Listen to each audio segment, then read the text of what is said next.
ئەوەی دیتم لەو زەلامەندی قائیدا لێرەوە پێ دێرم دکتۆر جان هەردوو چاوە گەشتەکەت مازەکەم سپاس 50 ساڵە کێشەی سەویزاری و مڵکداریمان لەگەر سوپا و بەدووی داگیرکەر هەیە لە دوای پرۆسی ڕزگاری عێراق ئێمە گەڕاینەوە شوێنەوەری خۆمان و عەرەبە هەوردەکان ڕایان کرد بۆ شوێنی خۆیان لە دوای خیانەت 16 ئۆکتۆبەریش دیسان کە پێشمەرگە خیانەتی لێکرا و گەڕایەوە سوپای عێراق و بەدووی داگیرکەر هەم دیسان هاتنەوە سەر زەویەکانمان و زەویەکانیان یعنی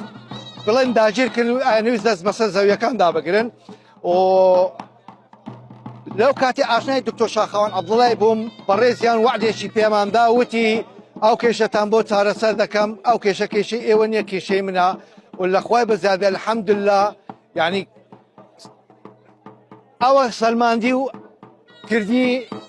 ئەوەی دیتم لەو زەلامەندی قائیدا لێرەوە پێ دێرم دکتۆر جان